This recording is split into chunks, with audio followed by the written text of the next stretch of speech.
It's easier for clients to reset. It's easier for clients to get to the point, or business owners to get to the point where they realize, well, damn, something needs to change now because I'm not happy, and I need to get to the point where I'm happy, where I'm doing better, whether I'm making more money or, doing things more effectively or efficiently. But the your team member doesn't show up the same way. I mean, people become employees for reasons. They don't want to be leaders, like necessary. They don't want to go and run their own business and take care of all of those risks. Welcome to the Super Clinic Project Podcast, Coach's Corner Edition. Ready to boost your practice by 10,000 in just 10 minutes? Join your coaches, Jennifer and Tracy, for fast and proven strategies that drive real results.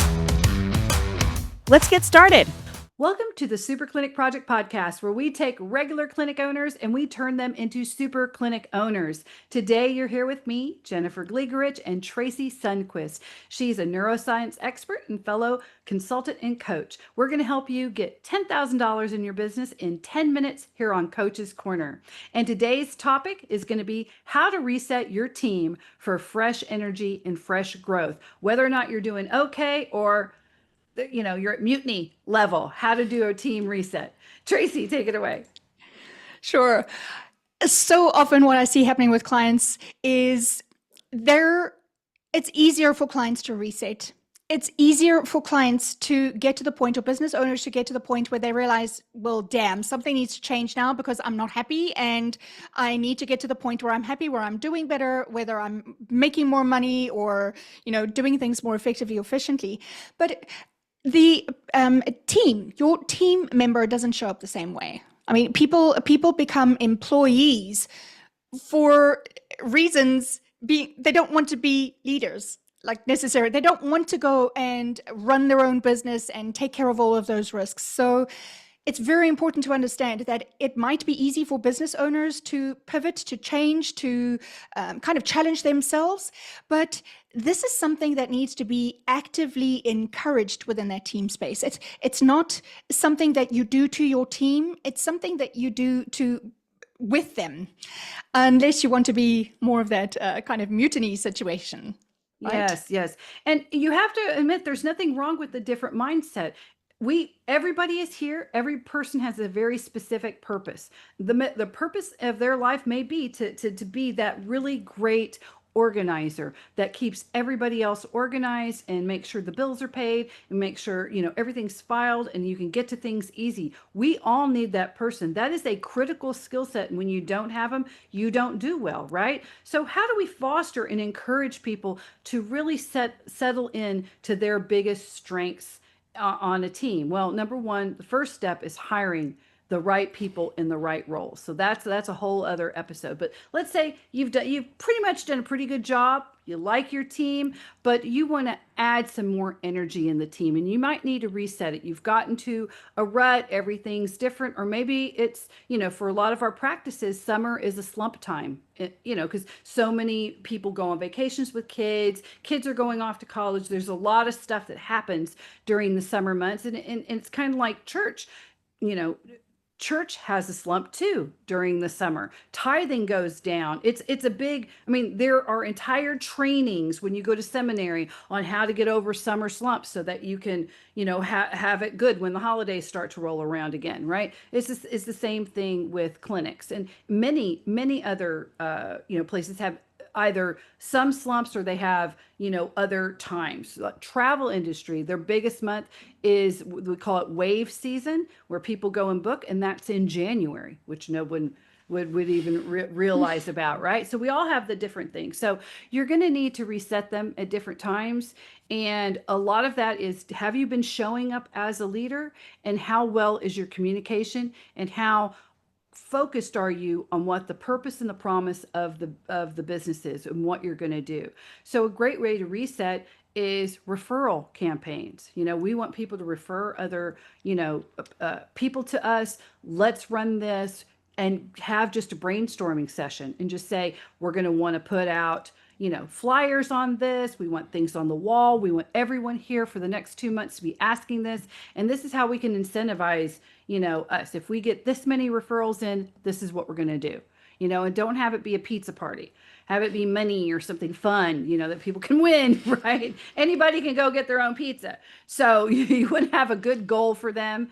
And things like that can help people get really excited. But you want to be really speaking to the team in terms of what the overreaching goals are, so that everybody understands where we're marching to as a company. You need to be doing your 5, 3, and 1 year plan and breaking it out into quarters so that every quarter you can say, our goal here is for this much growth. We'll hit this many more patients. We'll introduce this many more people to our cabinet making company. And we're just, we're going to make people's kitchens beautiful to where they want to cook and they'll have healthier food. And that's really important for us because we want people to be healthier. When they cook at home, they're healthier, right? I mean, that could be a goal. So with everything, when you want to reset and get energy, you want to tie back into that emotional, wonderful purpose. Can you add to that, Tracey? I know you can. Sure. So part of that is how we want things to be. We want the business, the practice to be ordered and structured in such a way that you have the long-term vision, you break it down into chunks, and you work at it consistently a quarter at a time. Now, that being the ideal, if you're able to achieve that, then fantastic, like kudos, 10 out of 10. Very often, things are a little bit more chaotic. Very often it's more a case of a month to month if you're lucky, and sometimes it's either just a day to day. Like, I just need to get through today because there's too much chaos, I cannot handle it. So when and if the business or the practice gets to the point where it does feel more like a crisis, this is where I think there can be the biggest benefit of this team reset. And that's when your leadership skill really needs to come to the fore, because it's more around crisis or disaster management, right? It's to say, okay, so we've gotten ourselves into this very sticky situation. Now, your team, one of the most important things to an employee or a team member is going to be uncertainty. They don't want uncertainty. They want things to be as certain as possible. They want to know my job is secure, my pay is secure, I know what I'm doing, I have the skills I need to be able to do that well, or at least do enough so that I'm not at risk. Now, in saying all of that, your job as the business owner is going to be navigating those relationships. And when we're talking about resetting, it's about, okay, now we need to get your communication and your relationship ability like way up there. How do you speak to them on a level so you can dial down some of that panic and you can bring them on board to change initiatives? Because when there's a lot of chaos, it means shit needs to change, right? You can't sustain that over the long term and have that be a productive, healthy environment. It doesn't work like that. So if you are looking to get more stability, security, and get into more of a flow where you feel more in control of things, you need to be able to get all hands on deck and get everybody pulling in that right direction. So, I mean, Jennifer, have you thought of some ways that you've helped clients navigate, okay, well, let's get back to basics now? Yeah, and a lot of it has to stem with just communicating with the team that, hey, wow, this sucks. This sucks right now. We totally lost the plot on this. Then that client came in, they were really upset. Wow, this was not a fun week, or this was not a fun day. So what we have to do is not have less days like this, even if this is we all know this is probably a temporary anomaly. If you guys don't know, this is how it always is in February. Usually we get this because of whatever it is. But communicate with the team that you see that there's something off, and then ask for input. Okay, so what can we do different with this? Jane, you struggled with this. How could we have supported you in a way that we would have the time and ability? Can you think right now to do that?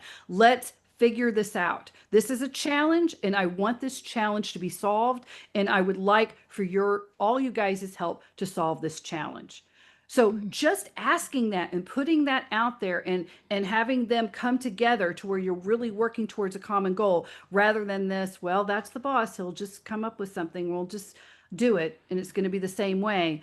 That's not a thriving organization that's getting over challenges, that's in a growth mindset, right? When you're coming to the team with that in a 5 to 7 minute meeting and say, I know we've got to go right now before we go, but today was nuts. Tomorrow, be thinking about it and just shoot me an email. And when we meet again, I'll go over that. So really for me, anytime I've done those turnarounds with that, it's by open honesty, being transparent, radical honesty and acceptance. And then also too, if I failed, as a leader, or I was working with leadership, by saying, own up to that mistake. I should never have lost my cool with that patient today. I know that made you all uncomfortable. I am not going to do that again, blah, blah, blah. And just bringing it out to the forefront, getting whatever that thing was that happened, or the vendor or whatever. I know this wasn't you. I was really behind. I spent way too much time with this one patient, because that happens a lot. We get backed up, and then now everybody that we're seeing is unhappy because they've been in the waiting room for too long. And that's a doctor thing, right? So you just have to own up to it and be willing to do that. Have the integrity and the accountability of yourself to own up to that. So I would say that just communicate, have accountability for yourself if it's yours, ask and have it open to other people can accept accountability. Even if there are some consequences, you don't want to put them on blast in front of everybody else. You want people to be able to feel comfortable enough to say, that was my issue, guys. I'm sorry I let you down. Tomorrow I'm going to do this, and I needed help with that. And then somebody else will say, yeah, I saw that and I didn't step in, right? And you're going to just start to notice a more collaborative atmosphere when you foster it. It has to be fostered, or if not, it's everyone in it for themselves. Right. And Jennifer, I think what's so important to add here is that you cannot put this all on the team. As the business owner, you need to be the leader, meaning they're expecting more insight, wisdom, skill from you than they would expect of yourself. So as much as you can own, okay, this is where I kind of went wrong, and this is what I'm going to take a responsibility and accountability for. Don't always expect your team to be able to be as clear about that for themselves, and definitely not to feel confident enough to share that with you, right? Yeah, so not all the times, no. Absolutely. So one very, very strong way that you can overcome that natural hurdle would be to be super clear about your impression of that individual's strengths and weaknesses. So if we were to use the example of of changing up systems so that you can bring more people into the practice and have new patients showing up for appointments, and then you start paying attention to phone calls and how the front desk is dealing with phone calls, and what you pick up on is that they are very, very friendly, but there's no urgency to get them to commit to an appointment. Now, you would need to be able to say to that individual, you'd need to be able to say to your front desk, listen, what I identify, you have an incredible strength of making people feel at ease and welcome and heard. But let me tell you, where I can see you improving your ability is to be a little bit more assertive in saying, you need to take responsibility, Mr. or Mrs. potential patient, to come in so that we can get you on the back track, right? So let's have a look at, how do you feel about the feedback that I've given you about being more assertive? How does that land for you? Engage in the conversation. Yeah, absolutely. So with anything, it's communication, taking responsibility, and then setting the framework for other people to take accountability and responsibility. And also reframe back to the main purpose and goal of the company, what you're really trying to accomplish, not just in income, but in your grander value that you're bringing to the community that you serve. Thank you guys for being here. Again, it's been $10,000. We hope you get in your business in 10 minutes on Coach's Corner. You guys have a super clinic week. Be sure to like, follow, share, and give us that 5-star review. Thanks, guys. Thank you for listening to the Super Clinic Project podcast, Coach's Corner edition. If you would like to work with Jennifer or Tracey to 2 or 10x your business, then go to superclinicproject.com and click on either Jennifer or Tracey's photograph to book a complimentary session. Your greatest breakthrough is just a session away.